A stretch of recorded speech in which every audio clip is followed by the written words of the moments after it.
মামলা করেছে, হতেই পারে, তার আত্মসম্মানে লেগেছে, মামলা করতেই পারে, এটা সাংবিধানিক অধিকার। কিন্তু নওশাদ সিদ্দিকীর যে ভক্তকুল, তারা যে দীপক ব্যাপারীকে যেভাবে খিস্তি খামারির নোংরা ভাষায় কথা বলছে, এটা আমাকে ব্যথিত করছে। কারণ দেখুন, নওশাদ সিদ্দিকীর রাজনৈতিক ব্যক্তিত্ব, তার অনেক বাধ্যবাধকতা থাকে, রাজনীতি মানেই তাই। কিন্তু দীপক ব্যাপারী টোটালি একটি সমাজকর্মী। দীপক ব্যাপারীর সঙ্গে রাজনীতির কোনো সম্পর্ক নেই। দীপক ব্যাপারী যেটা করে সেটা মানবতার কারণে করে, মানুষকে ভালোবাসার কারণে করে। সে হতে পারে হিন্দু, হতে পারে মুসলমান, হতে পারে জৈন, হতে পারে খ্রিস্টান। তাদের লড়াইয়ের জন্য আমি যেহেতু এই বিষয়টার মধ্যে অঙ্গাঙ্গিভাবে জড়িত, মানে যে সাবজেক্টটা দীপক ব্যাপারী কাজ করে সেইটার জন্য জানি, দীপক ব্যাপারী ও তো চোখের সামনে দেখছে কি হতে চলেছে বাংলাটা, এবং সেখানে নওশাদ সিদ্দিকীর ভূমিকাটা কি, এবং সে জানে যে আর আর আর 2026-27-এর মধ্যে ডিলিমিটেশন শুরু হবে।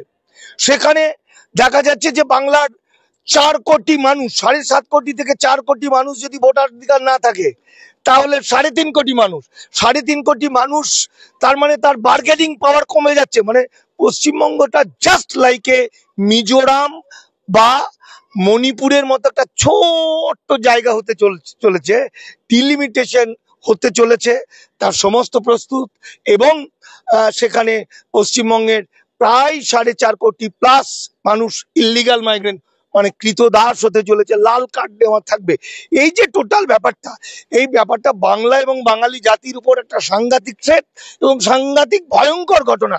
এই ব্যাপারটা নওশাদ সিদ্দিকীকে ভাবিত করে না। কেন ভাবিত করে না? না, নওশাদ সিদ্দিকী ভাবার কোনো প্রয়োজন নেই, কারণ সে ধর্মগুরু, সে এগুলো জানার চেষ্টা করে না। কারণ বড় বড় পণ্ডিতরাও, লেখাপড়া করে উকিল ব্যারিস্টাররাও বুঝতে পারে না।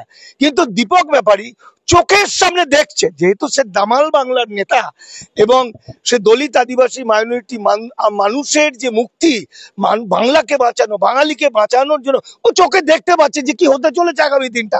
ও দেখতে পাচ্ছে যে আর 6 মাসের মধ্যে এই যে এসআইআর করে, নওশাদ সিদ্দিকী বলেছে এসআইআর করে, এসআইআর এ মুসলমানদের কোনো ভয় নেই, দাদুর কবরস্থান দেখালেই হবে। অথচ বিজেপি নাকি আইন করে বলে দিল মুসলমানদের সব ডিটেনশন ক্যাম্পে। তাহলে মুসলমানদের আইনত ডিটেনশন ক্যাম্পে থাকার কথা নয়, কিন্তু 50% মুসলমানের নামের বানান ভুল, টাইটেলের বানান ভুল। তাহলে বানান ভুল বালাদের প্রথমে ডিটেনশন ক্যাম্পে রাখবে, তারপরে মামলা মোকদ্দমা করে যখন সে শেষ হয়ে যাবে। তার মধ্যে আমার একটি জানা ছেলে, ওর নাম হচ্ছে আনসার আলী মন্ডল, 1947 সালের আগের দলিল, 8 মাস ডিটেনশন ক্যাম্পে ছিল, মামলা লড়ে নাগরিক প্রমাণ করতে 6 লাখ টাকা খরচ হলো। তাহলে দীপক ব্যাপারী সেই মানুষ, যে মানুষটার কাছে হিন্দু, মুসলমান, জৈন, শিখ বলে কিছু নেই। শুধু তাই নয়, মুসলিমদের উপর যখন হিন্দুত্ববাদীদের চরম আক্রমণ, মুর্শিদাবাদে দেখলাম, সন্দেশখালীতে দেখলাম, পিটিয়ে পিটিয়ে মারছে মুসলমানদের, নানা রকম ভাবে মারছে, তখন দীপক ব্যাপারী, তার কাছে কোনো কিন্তু 9mm পিস্তল নেই, তার বডিগার্ড নেই, তার কিচ্ছু নেই। সে শুধু একটা ভিডিও আছে, একটা ভিডিও আর কতগুলো বন্ধু আপনাদের মতো, সেইটা নিয়ে সে যেভাবে বুক ফুলিয়ে একটার পর একটা মিথ্যা, বিজেপির মিথ্যা ফাঁস করে সত্যটাকে প্রকাশ করে দিয়ে একদম মুসলিম সমাজকে, আমি দীপক এক জায়গায় গেছিলাম, সেখানে সম্বর্ধনা দিয়েছিল আমাকে, আমার কথা নেই, বাদই দিন, দীপককে মুসলিম সমাজ থেকে সম্বর্ধনা দিয়েছে যে এই বিপদের দিনে তার পাশে দাঁড়ানোর জন্য।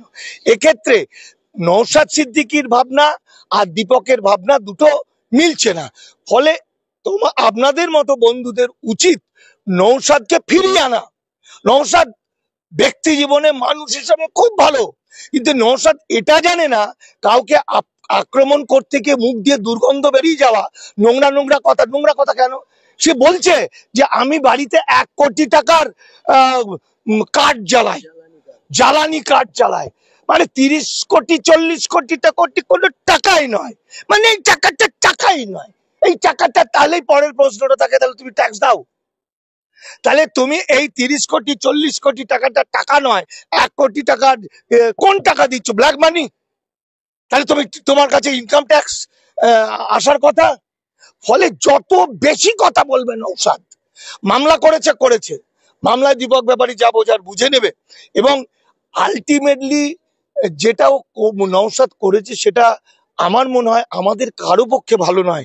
কারণ বন্ধু বিপদে পড়বে, চেনা জানা লোক বিপদে পড়বে, এটা তো আমরা চাই না। কারণ একটার পর একটা ও বের করে দেবে নওশাদ বিজেপির সঙ্গে মিটিং করেছে, কবে, কোথায়, কখন বসে, কত টাকা, কি হেন তেন সমস্ত।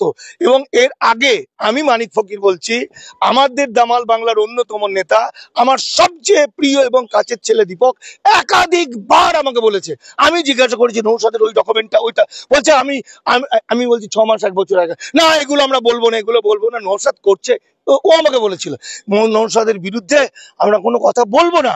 তো আজকে দেখুন সব পর পর পর পর পর পর পর বেরোতে থাকবে। এই যে বিলকিসকে নিয়ে যে ঘটনা, এর চেয়ে তো সত্যি ঘটনার হতে পারে না পৃথিবীতে। কারণ বিলকিসের বিরুদ্ধে তো নওশাদ কোনো মামলা করেনি, বরং নওশাদ কোটি কোটি টাকা খরচ করে বহু বহু উকিল লাগিয়ে দিয়েও সেই মামলা থেকে নিস্তার পায়নি, ডেট পিছিয়ে যাচ্ছে।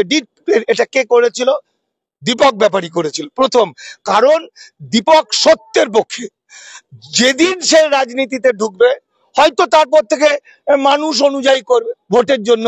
নওশাদ সিদ্দিকী ভোট রাজনীতি করে, কোথাও মিথ্যা বলতে হয়, কোথাও বেশি বলতে হয়, কোথাও কম বলতে হয়, কোথাও কোথাও নিজেকে ধর্মগুরু বলতে হয়, কখন নিজেকে ডেমোক্রেটিক মানুষ বলতে হয়, কখন নিজেকে মুসলিমদের মসিয়া বলতে হয়। এটা ওর পক্ষে মানায়, ও রাজনৈতিক ব্যক্তিত্ব। কিন্তু দীপক ব্যাপারী এই মুহূর্তে বাংলা এবং বাঙালি যেভাবে বিপদ হচ্ছে, ডিলিমিটেশন করে যেভাবে বাংলাকে দখল নিয়ে বাংলার এই এসআইআর এর মাধ্যমে 4.5 কোটি মানুষের ভোটার কার্ড বাতিল করে দিয়ে বাংলার মানুষকে, অজস্র মানুষকে, সে হিন্দু মুসলমান, মিথ্যা করে বলছে শুধু মুসলমানরা ডিটেনশন থাকবে, প্রচুর হিন্দু ডিটেনশন ক্যাম্পে থাকবে, মুসলমানদের যাদেরই বানান ভুল ডিটেনশন ক্যাম্পে থাকবে।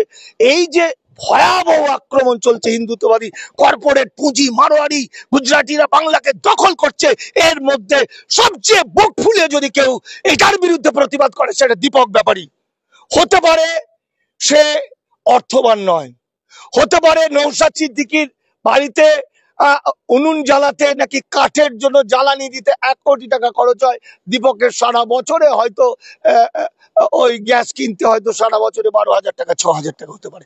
6,000 টাকার দীপক সঙ্গে যদি 1 কোটি টাকার নওশাদ সিদ্দিকী কম্পিটিশন করে, তাহলে আখেরে সম্মানটা নওশাদের যায়, দীপকের সম্মান যাবে না। এই জায়গায় আমি বলছি এই ভয়াবহ অবস্থায় নওশাদ সিদ্দিকীকে আমাদের খুব দরকার। মানুষের বিপদের দিনে, বাংলার বিপদের দিনে, বাঙালির বিপদের দিনে আমরা চাই নওশাদ সিদ্দিকী, দীপক ব্যাপারী আমরা একসঙ্গে বাঙালিকে রক্ষা করি, বাংলাকে রক্ষা করি।